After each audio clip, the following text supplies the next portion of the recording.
What's going on, y'all? Alex from Connor and Alex here. Just want to go over my thoughts for the first episode of the first season of The Wolf Among Us by Telltale Games. First of all, the animation, the drawing style, the colors, and the background music, and all of that jazz goes into creating this really cool tone, this unique atmosphere of this game, and I just wanted to point that out and appreciate it. I really like all the characters. I like the plot. This whole thing with Fabletown and Fable characters keeping their true appearances, keeping their true appearances disguised with the glamours and all that. It's pretty cool. Seems like they're all trying to start new lives in Fabletown. Big B is a pretty cool character. He's the big bad wolf, but he's trying to put away his past of being that terror, and now he's got this clean slate, turning over this new leaf as being a peacekeeper, a peacemaker, being the detective of this city. I came away from this first episode feeling pretty depressed. Thought the events were pretty messed up.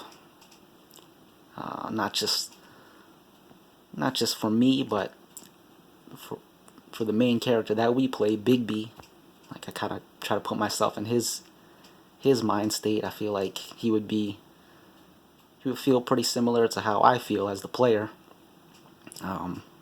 Seemed like he really liked that Faith girl, and before he could really learn anything about her, her severed head appears on the steps, and then shortly after that, seemed like he was really developing a great chemistry with Snow, and then next thing you know, her head appears on the steps. So before the end of all of this, I hope we can get some justice for them. If they give us the option to kill whoever's responsible, I'm definitely going to kill him. Seems like one of the struggles for Big B is he's torn between these two sides of him. He has the old him, which is the big bad wolf, the side of him that's just a loose cannon, wants to get aggressive and violent and just tear people up, and then he has the new him, the side that he's trying to become, which is this restrained, reasonable detective that's doesn't go from 0 to 100, and just he can sort of keep a level head and talk his way through things. But I feel like that side of him was really being encouraged by Snow, and now that she's gone, he's more likely to just revert to being a loose cannon, which I'm okay with. That's sort of how I feel like playing the rest of the game. In the first episode, we were given that option to rip that dude's arm off or to walk away, and I walked away. But, after seeing Snow's head like that kind of just, really made me mad. And in the future, I'm always going to pick the hostile, aggressive, violent option, because I feel like that's what makes sense to me as Big B, as the big bad wolf, as the player behind the character. That's my natural instinct now. So we got a few suspects for who's behind these murders. I don't know what to think yet. Part of me wants to say it's probably the person you least expect. So I was thinking maybe it's that pig Colin, the dude staying in our apartment. But it really could be anyone. Could be Ichabod. I feel like it wouldn't be the obvious people. So I don't think it's gonna be the Woodsman or the Tweedledee, Tweedledum brothers, or whatever their names are. But yeah, who knows? But I think I feel like whoever killed Faith and whoever killed Snow, they made a big mistake. Because before they would have had to answer to Bigby, and now they're gonna have to answer to the big bad wolf. They basically just sealed their fate. I feel like Bigby is struggling with the guy that he used to be and the guy that he wants to be. And he's trying to reconcile those two sides of him, both with himself and with society, because seems like everybody still sees him as the guy he used to be. They're afraid of him. They remember what he did back in the day, and he's trying to prove to them and to himself that he's not that guy anymore.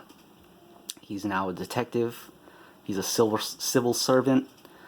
He keeps order in society. He pursues justice and all that jazz. But then on the inside, he still knows... He knows that side of him is still there. You see it when he fights. He's still this vicious, animalistic, violent dude. He's still in there. He hasn't gone soft. But I feel like Faith and Snow were kind of symbolic of his desire to change and become this new person.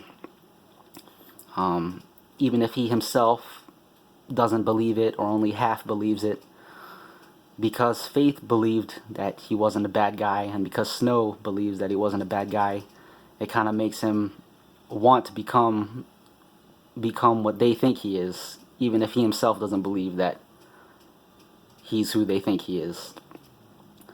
But now that Faith and Snow are gone, it's like he doesn't have to lie to himself anymore. He can be who he knows he truly is.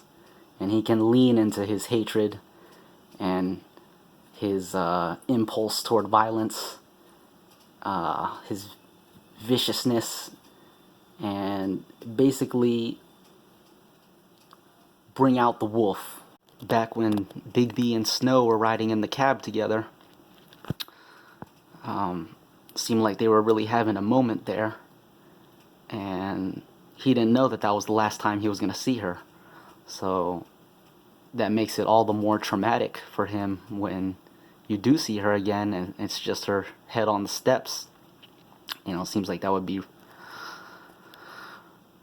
pretty tough for him. She was like the last person that kept him, his last anchor, which kept him grounded in the peaceful side of him. And seeing her like that, it's like now the gloves are off, now the chains are off. He doesn't have to try and be this peaceful guy anymore. He can now basically be his true self, which is bad news for everyone, because his true self is this big, bad, bloodthirsty, predatory wolf. And so yeah, they whoever's behind this really awakened something that they didn't want to disturb. They should have let him sleep, let him be his soft self, because now there's gonna be no mercy.